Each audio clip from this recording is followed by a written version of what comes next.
Olha, tem uma pergunta que está sempre no ar, sabe?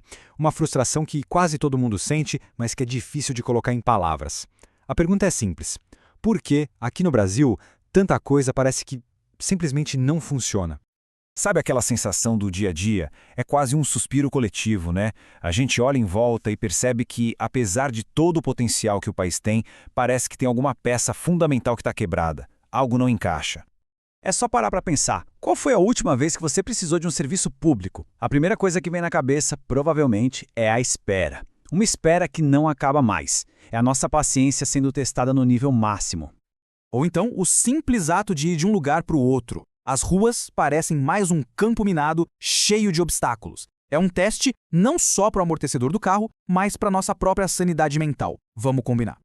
E aí, quando a gente fala dos serviços mais básicos, essenciais, a qualidade, que deveria ser um direito, virou quase um artigo de luxo. Todas essas são as rachaduras que a gente vê na superfície. Mas o problema de verdade está bem mais fundo. Pois é, todas essas frustrações que parecem tão diferentes, filas, buracos, serviço ruim, no fim das contas elas têm uma raiz em comum. E a gente pode chamar isso de a cultura do descaso. É aquela mentalidade que divide o mundo em duas caixinhas, sabe? O que é meu e o que é de ninguém. Se algo não é propriedade privada de alguém, parece que a responsabilidade simplesmente some, evapora. O problema é sempre do outro, do governo, de qualquer um, menos de quem está bem ali, do lado. Olha só este exemplo. É a ilustração perfeita disso. De um lado, uma ideia genial para trazer um pouco mais de conforto para o dia a dia da galera. E do outro, a realidade bate na porta. Vandalismo, roubo. O que era para ser um benefício para todo mundo acaba sendo destruído por poucos. Essa citação do Teuso resume bem a ironia trágica da situação. Parece que existe um impulso de autossabotagem, sabe? Um talento especial para a gente destruir justamente aquilo que iria nos ajudar. E exemplos assim a gente vê todo dia, em todo lugar, do menor a maior gesto. Cada coisinha dessas é um tijolo que a gente coloca no muro gigante, o muro que separa o nosso cuidado com o que é nosso da responsabilidade com o que é de todos.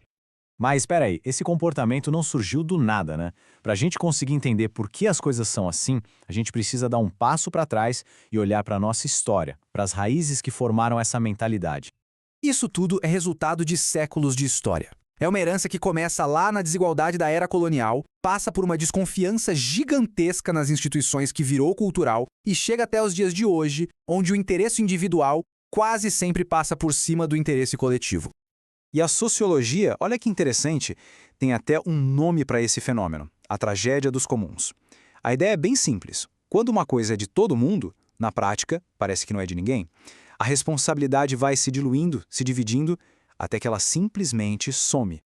E alguns analistas vão até mais fundo. Eles sugerem que é como se existisse um software cultural rodando na nossa sociedade, sabe? Um programa invisível que vai nos ensinando a nos contentar com pouco, a aceitar a mediocridade como se fosse o estado natural das coisas.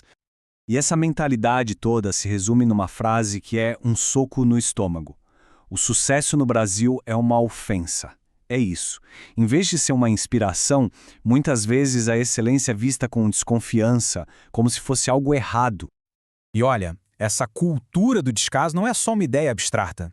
Ela tem um custo real, um preço que a gente paga todo santo dia na nossa qualidade de vida, nas oportunidades que se perdem, e os números mostram isso de forma bem clara. O resultado mais óbvio, uma desigualdade econômica absurda. Para se ter uma ideia, uma análise mostrou que apenas os 10% mais ricos do país concentram quase 80% de toda a riqueza. É aquela imagem clássica que a gente conhece bem, a favela de um lado e o condomínio de luxo do outro, com um muro enorme no meio. Enquanto isso, lá na base da pirâmide, a conta do dia a dia é bem diferente. Depois de todos os descontos obrigatórios, o salário mínimo real de muita gente se resume a isso aqui. Um valor que, vamos ser sinceros, representa a luta constante para sobreviver e não para viver com dignidade. E com isso, a gente entra num ciclo vicioso que se alimenta sozinho. Os serviços públicos são ruins, aí a gente para de confiar neles, essa desconfiança faz a gente abandonar os espaços que são de todo mundo, e esse abandono vai destruindo nosso senso de comunidade, isolando cada um no seu canto. E no caso mais extremo, essa falta de empatia e de respeito explode em tragédia. Um simples pedido para baixar o som alto pode terminar da pior forma possível. É o sintoma final, sabe? O colapso completo da convivência e do diálogo mais básico entre as pessoas. Olha, é muito fácil a gente se sentir impotente olhando para esse cenário todo. A frustração é enorme, é real. Mas a pergunta que não quer calar é: será que tem uma saída? E a resposta, segundo especialistas como o sociólogo Roberto da Mata, não vai vir só de cima para baixo. Não é um problema que um governo ou uma lei sozinhos vão resolver. A raiz do problema é cultural. Então, é na cultura que a solução precisa começar. E essa frase aqui, ela resume a única virada de chave que realmente importa. É a gente deixar de ser só espectador passivo, sabe? E passar a ser um agente da mudança. Entender que o país, a nossa cidade, a nossa rua, tudo isso é construído todo dia por cada um de nós. Isso nos leva de volta lá para o começo, mas agora com um novo foco. Talvez a pergunta mais importante não seja por que nada funciona.